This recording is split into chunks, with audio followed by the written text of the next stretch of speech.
Let's get to the Gospel of John. We're in chapter 13.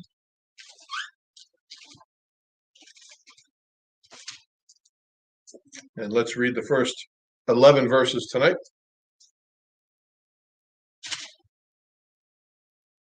And we read, now, verse 1, before the feast of Passover, when Jesus knew that his hour had come to depart out of this world to the Father, having loved his own who were in the world, he loved them to the end.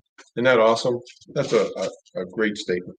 So the end of his earthly ministry is what you would think, but he's also talking about, he's loving them into eternity, and we can think about that for all of us. We're being loved into eternity.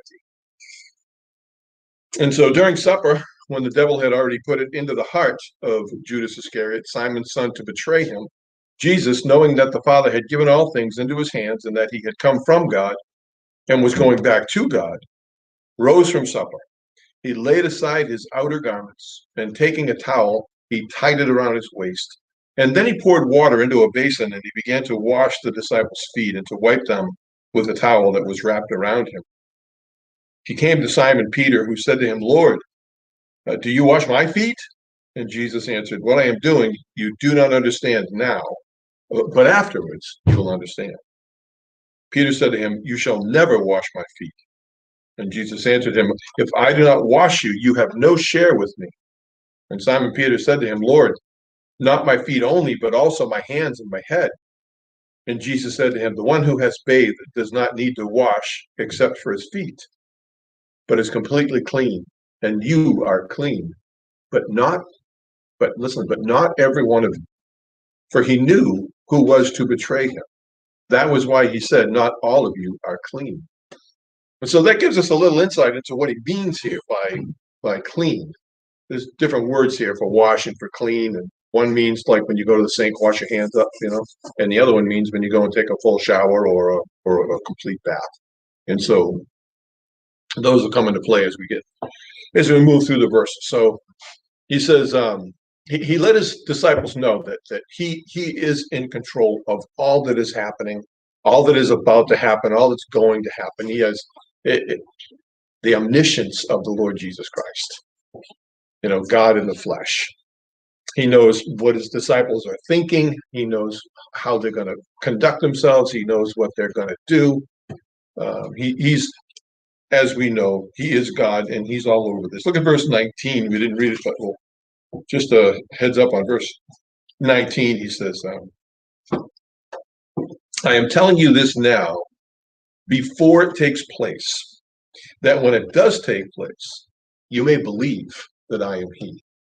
And so one of those elements that Jesus puts into the mix for people to be brought to faith is his ability to know everything that's happening long before it happens.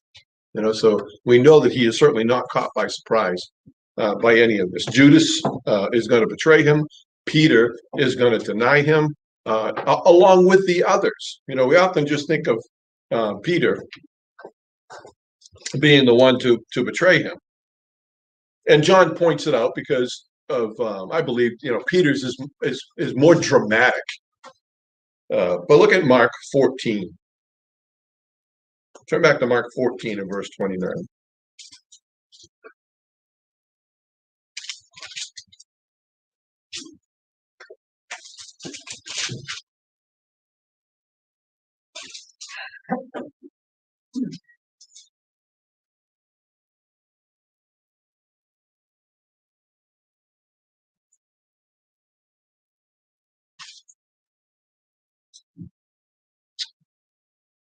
Verse 29, Peter says, even though they all fall away, I will not.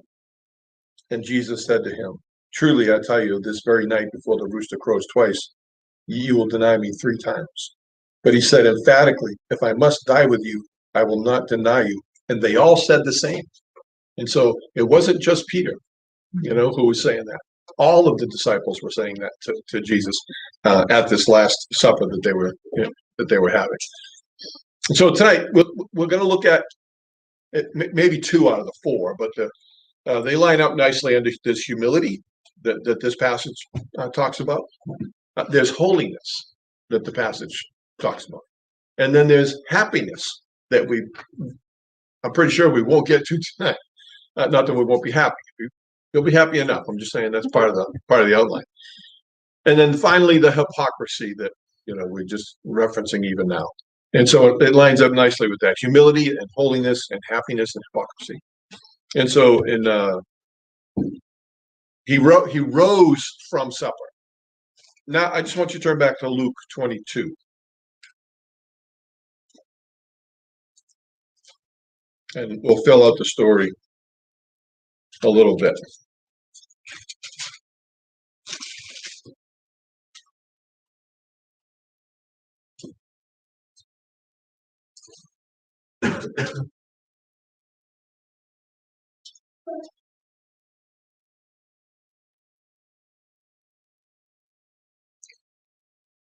In verse 19 of Luke 22, it says, "And he took bread, and when he had given thanks, he broke it, and he gave it to them." All right, so what's the setting here that Luke is painting for us? Where are they at here? Yeah, they're in the upper room at the Last Supper. So this is a parallel passage to what we're reading in John 13, right? It's just from Luke's perspective and giving us additional information about that night. So he took bread, and when he had given thanks, he broke it, and he said to them, "This is my body, which is given for you. Do this in remembrance of me." And likewise the cup after they had eaten it, saying, "This cup is the cup that is poured out for you is a new covenant in my blood." And so he says, "But behold, the hand of him who betrays me is with me on the table. For the Son of Man goes as it has been determined, but woe to that man by whom he is betrayed." And they began to question one another, which of them it would be who was going to do this. A dispute also arose among them as to which of them was to be regarded as the greatest. Remember how many times we've talked about this? Every time Jesus talks to them about his impending death, his crucifixion, the mocking, the scorning, the beating, they start talking about who's going to be the greatest. Again, it's like they're saying, "Okay, enough about you, Jesus. Let's talk about me. Enough about your sorrows, but let's talk about what we're going to get out of this." It's really not a good look at the disciples, but it is a good look at people in general. That with that corrupt nature. And so we know that even at the Lord's table, they're arguing over who's going to be the greatest, as he's talking about his pending death, right? How does he handle it, right? How does Jesus handle that? Well, now we get to the humility, right? So they're sitting there. Go back to John 13.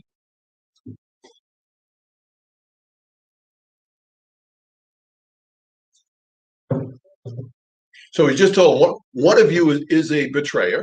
So one of you is going to betray me. As a result of that, I'm going to be taken. I'm going to be crucified, mocked, and all the rest of it, right? And so they ignore that, again, that gut punch of a close friend who is betraying him. They ignore the information about his pending death and crucifixion. And they start talking about who's going to be the greatest. And so that's why Jesus says, in verse 2, he says, "During supper, when the devil had already put it into the heart of Judas Iscariot, Simon's son, to betray him, Jesus, knowing that the Father had given all things into his hands and that he had come from God, was going back to God." Here we go. He rises from supper. They're arguing about who's going to be the greatest, right? And Jesus rises from the table. He lays aside his outer garments, and he takes that towel and he ties it around his waist. And then he pours the water into a basin.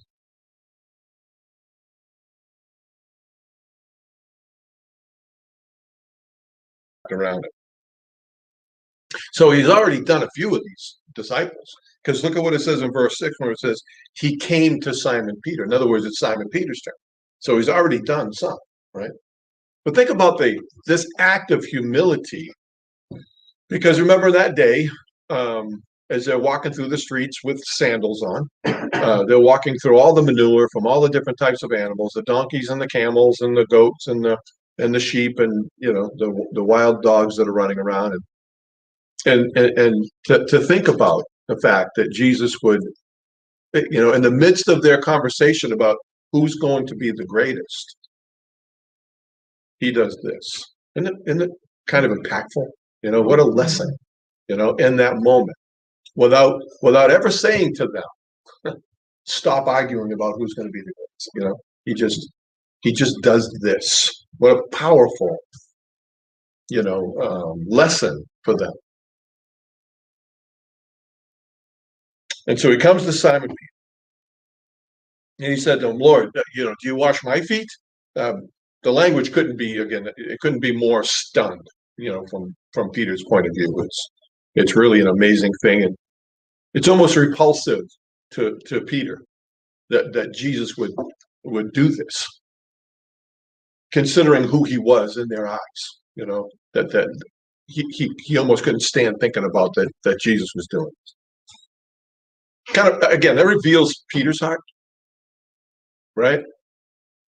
How does that reveal Peter's heart? Because what Peter's revealing about his own heart is he would never do this. He would never do this for someone else. And he couldn't stand the thought. It was repulsive to him that Jesus would, take on that kind of humility. And so Jesus is battling their competitive spirit, that strife and that competition amongst one another that's going on in the heart of the disciples. And so by this unforgettable lesson, his very actions are rebuking, the thoughts of their heart, And so it's rebuking their selfishness. It's rebuking their pride. It's exposing Peter's pride. It really accentuates the tension of the whole situation. Can you hear the argument kind of dying down? The conversation kind of drifting away as Jesus begins to wash their feet.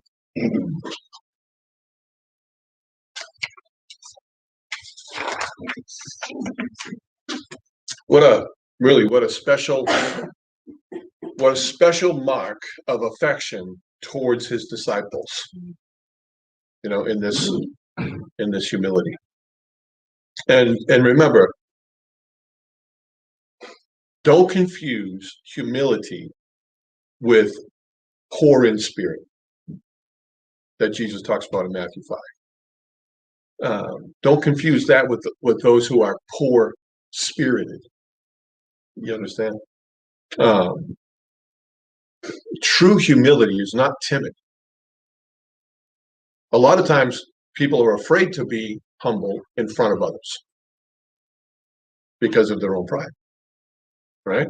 And so it comes across as if they're timid. They're not timid. They're proud. It comes across as a sense of inferiority when it's really a sense of a really high self-esteem. They will not put themselves in that position where people can see them doing some act of humility. And so, how many times has Jesus told them, God the Father has put all things into the Son's hands? And what is in the hand of the Lord right now? A filthy, manure-filled towel and a bowl of filthy water as he goes around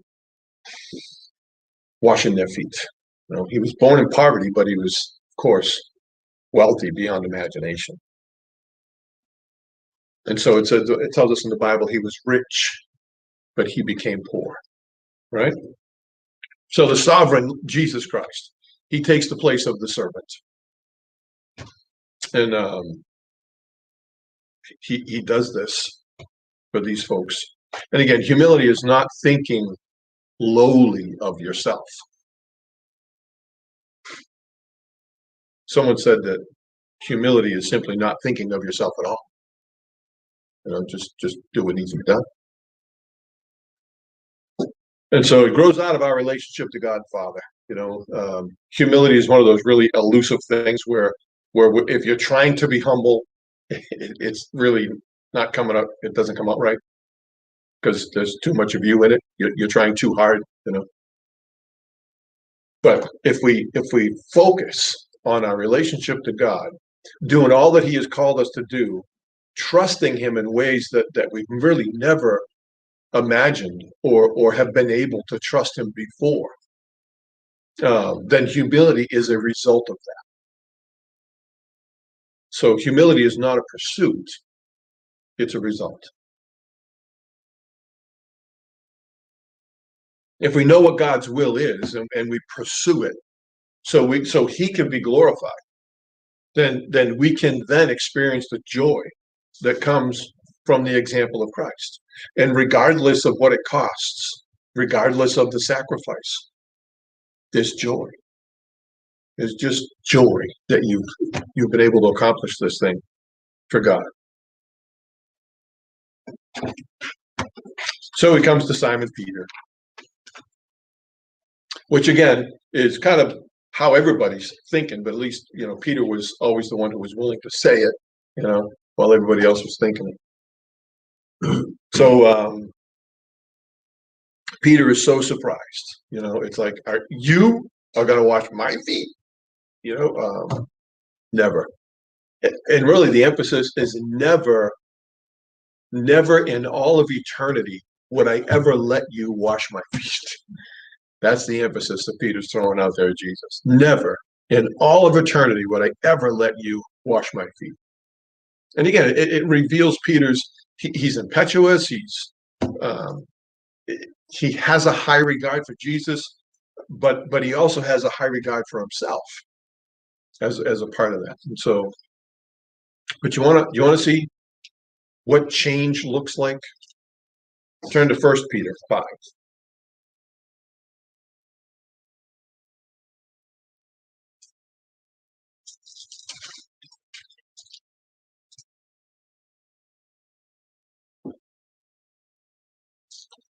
1 Peter 5 and verse 5.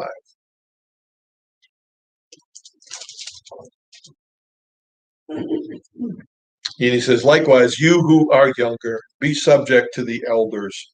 Clothe yourselves, all of you, with humility towards one another. For God opposes the proud, but He gives grace to the humble. That's Peter. Peter, who rejected, refused, and was absolutely disgusted by the thought that Jesus would exercise this kind of humility, is now an advocate for humility, right? So that's the changed person. That is a changed man. And then the second aspect of this is what we refer to as sanctification, and in the sense that this is where we talk about holiness. So we go from humility to holiness. And a couple of clues here that tell us he's talking about more than washing their feet. He's talking about more than them taking a full bath. There's more to it, and he tells us that. Look at 10. Jesus said to him, the one who has bathed does not need to wash except for his feet, but is completely clean. And you are clean, but not every one of you. For he knew who was to betray him. And so he's saying the one who's going to betray him is not clean. But he just did everything to Judas that he did to everybody else, as far as washing his feet. So what he's talking about is there's something more than just washing their feet. And so what he's saying to them is that when you're born again, you are completely cleansed. You have been completely cleansed. He said to them, you're all cleansed, but one of you isn't, right? And so you're all saved, but one of you isn't. And so that's when Peter said, remember, Peter said, well, not my feet only also, but my hands, like, give me a complete shower. And Jesus said, you don't need that. You don't need that. He says, the one who has bathed, that's the full bath, doesn't need to wash except for his feet. Again, that's the, washing your hands or your feet. And so it's like, as we go through this world, we pick up that dirt on our hands and on our feet, sin. We're talking about everyday sinful behavior and things that take place. So do we need to get saved again? No. You see the parallel. Do we need to take a full bath again because our feet got dirty? No. We just need to wash our feet. And so we would just confess that sin and repent of it and begin putting off the old man and putting on the new man and doing those things that bring about lasting change in our life. And so he's talking about more than just this symbolic washing of the feet or the hands or the bath. He's talking about sanctification, because that's what he says to Judas, or about Judas. He says to them, and you are clean, but not every one of you. For he knew who was to betray him. That's why he said, not all of you are clean, although he just washed everybody's feet. You understand? So he's talking about more than that. He's talking about that sanctification and that ongoing progressive sanctification.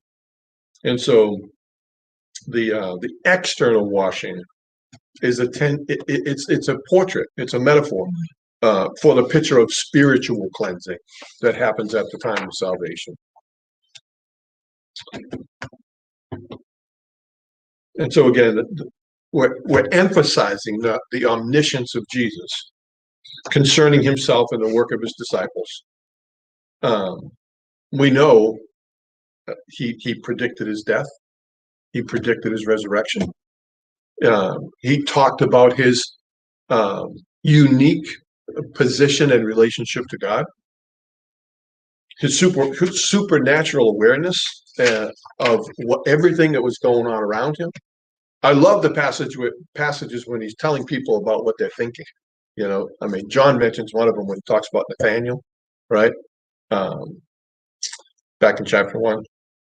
He told him the time had come now that he was going to leave his disciples. He told them that the Father had committed all action to his authority alone. He's telling him right here his betrayal is at hand. And he doesn't stop it. He knows exactly what's going to happen. And he doesn't stop it.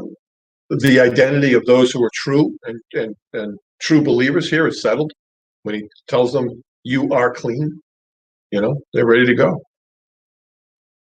He tells them the outcome of this particular existing situation was fixed in glory before time even began. And so this is the moment. This is the moment where it's all going to come together. And Jesus will go to be crucified.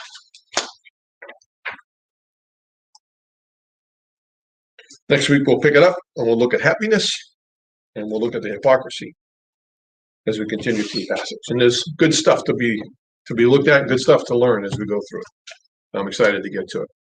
And so thank you for joining us tonight. Hope to see you again next week. And we'll continue working together through John 13. God bless. Have a good night.